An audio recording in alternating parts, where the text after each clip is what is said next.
Right now, you have absolutely no idea what's happening. And neither did anyone else the first time they watched this sport. 20 cars, 200 miles per hour. Someone just screamed, "Box, box," like a man who's seen a ghost. A driver who was winning is somehow now in 5th place, and the commentator just said, "The undercut worked beautifully," as if that explains anything. Before we go any further, drop in the comments, what made you click on your first F1 race? Was it a friend, a meme, a specific driver, a Netflix show? The answer is always interesting, and it's always different. F1 has its own language, and if nobody translates it, the first 3 races feel like watching a foreign film with no subtitles and everyone around you pretending it's totally fine. Here are the 4 terms you'll hear every single race, and more importantly, here's why each has actually decided championships. Missing a pit call at the wrong moment has cost drivers wins they had already earned. Box is engineer speak for get into the pits right now. The word is used because it's harder to mishear on a radio at full speed than pit. When the engineer says it twice, box, box, it means now, not next lap, not when you're ready, now. Simple word, championship consequences. DRS has directly created the overtakes that decided world championships. There are specific zones on every track, the long straights. When a driver gets within 1 second of the car ahead at a detection point, a flap on their rear wing unlocks. It opens on the straight, cuts wind resistance, and adds roughly 10 to 15 kilometers per hour of pure top speed. 1 second. That is the entire game. Too far back, the system doesn't activate. Close enough, and suddenly the chasing car has a speed advantage it didn't have a moment ago. But here's what DRS doesn't do. It doesn't guarantee an overtake. The driver still has to be good enough to use the window, which means the driver being chased has one job all race: stay more than 1 second ahead. And the driver chasing has one job: close that gap down. That's not a race, that's psychological warfare with carbon fiber. The undercut has stolen race wins on the final strategy call of the afternoon from drivers who thought they had it won. Picture 2 cars. Car A is ahead, Car B is right behind. Car A should stay ahead, unless Car B's team pulls the trigger early. Car B pits, gets fresh tires, loses time in the pits, but now posts lap times that Car A physically cannot match on worn rubber. Every lap the gap shrinks. When Car A finally pits, Car B is already ahead. No pass on track, no contact, no moments you can point to and say, there, that's when it happened. Just a decision made in a headset, executed in 2.5 seconds in a pit lane, and when you look at the timing screen, the race order is completely different, and somehow nobody on track even noticed. The driver who got undercut didn't lose the position. It was taken from him while he was still driving. That's the move. The referees.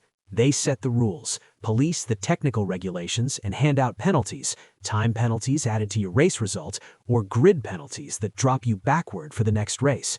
Here's everything you need to know about the FIA in one sentence. Every time they make a call, half the fan base thinks it was correct, and the other half considers it a crime against the sport. Pick a side. You'll find one fast. 10 teams, 20 drivers, 2 per team. On paper, simple. In reality, one of the most fascinating power dynamics in all of sport. Here's the structure. Teams compete for the Constructors' Championship. That's the one that earns the prize money, the prestige, the commercial value. Every point from either driver counts towards it. Teams need both drivers performing, which is exactly where it gets complicated. Every driver is also racing for the Drivers' Championship, the individual title, the one that goes next to their name in the history books. So every driver is racing for themselves and for their team, simultaneously, all race, all season. The tension from that never fully goes away. Your teammate has the exact same car as you, same chassis, same engine, same upgrades, which means if they're faster than you on Sunday, there is no mechanical excuse. It's just you. That pressure is constant and it is relentless. But it goes deeper than performance. There is always, quietly, a #1 driver on every team. Nobody says it out loud. The PR team will look directly into a camera and say, both drivers are treated equally. Watch what actually happens. Watch which strategy call gets prioritized in a championship fight. Watch which driver gets the newest upgrade package first. Watch what happens when both cars are running side by side late in the race and the engineer's voice goes very calm over the radio. The teammate dynamic is where F1's best drama lives, and most new fans miss it completely because they're watching the wrong car. Genuine question: if you were on a team, would you rather be the number 1 driver with all the expectation or the number 2 driver with more freedom and less pressure? Drop it in the comments. This one actually splits the fan base. Every sports fan thinks they understand tactics. Football fans understand formations. Basketball fans understand play calls. But F1 strategy operates on a level that makes all of that look like checkers. Because in F1, the ground is literally disintegrating under the drivers in real time. And every team is betting their entire Sunday on predicting exactly how fast. 3 compounds. Here's what they mean. The fastest tire on the grid. Fresh softs drop lap times immediately. If there's a battle on track and someone bolts on a fresh set, they are coming, and they are coming fast. But they don't last. 10, 15 laps depending on the circuit, and they fall off a cliff. You're trading everything for pace right now. High risk, maximum reward. And watching a driver push a set of softs to the absolute limit, knowing the lap times are about to collapse, is one of the most tense experiences in motorsport. The medium tire. The Goldilocks tire. Not the fastest, not the most durable, balanced enough to anchor most race strategies. When conditions are unpredictable, mediums are the safe answer. The hard tire. Slow to warm up, never going to give you the raw pace of a soft, but they will last. And in a race where everyone around you is planning 2 pit stops, the driver who can stretch hards far enough to do only 1 stop can find themselves in a position nobody predicted. Every driver in a dry race must use at least 2 different tire compounds. A mandatory pit stop is built into the sport, which means every team is solving a real-time puzzle every race. When do you stop? How long do you run each compound? Do you undercut the driver ahead or overcut them? Pit too early, you come out in traffic. Pit too late, your tires fall apart and you lose positions anyway. There is no perfect answer, only the best answer available with the information you have. In 15 seconds, while 20 cars are flying around you at 200 miles per hour. There are 10 teams. You do not need to know all of them today. You need to know 4, because these 4 will tell you everything about how Formula One's personality works, and one of them is going to feel like yours. Ferrari is the team you support when you want your heart broken beautifully. The history is unmatched. Decades of championships, iconic cars, a legacy that every other team measures themselves against. The Tifosi, their fan base, treat race weekends like they have genuine religious significance. Ferrari will give you the highest highs this sport can offer, and then, at the exact moment when everything is set up perfectly, when the result is right there, someone on the pit wall will make a call that defies all logic, and you will sit there staring at your screen, wondering what just happened.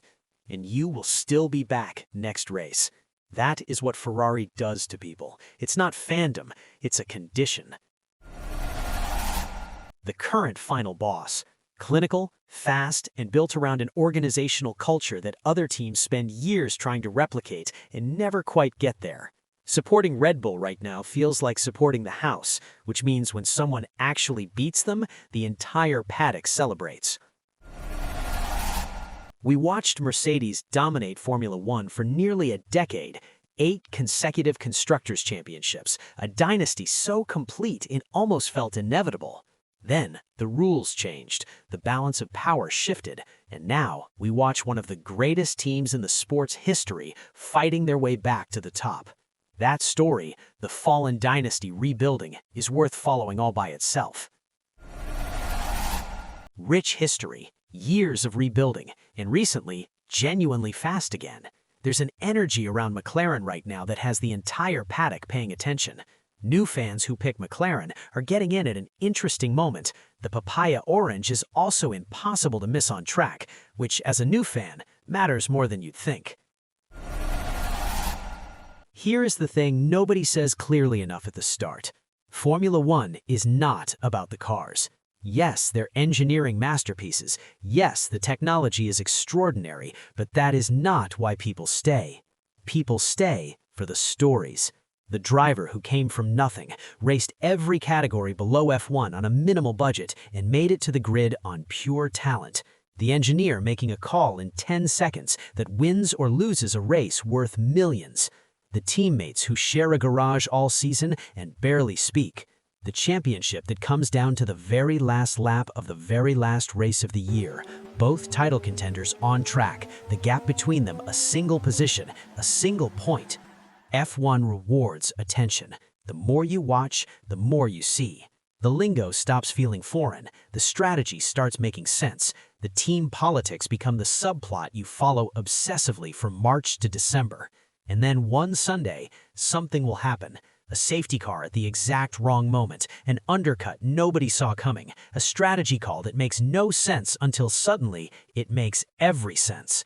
A move through a corner that the commentator can't even finish describing. And you won't be confused. You'll be devastated. Or euphoric, or both at the same time, which somehow only Formula One can do.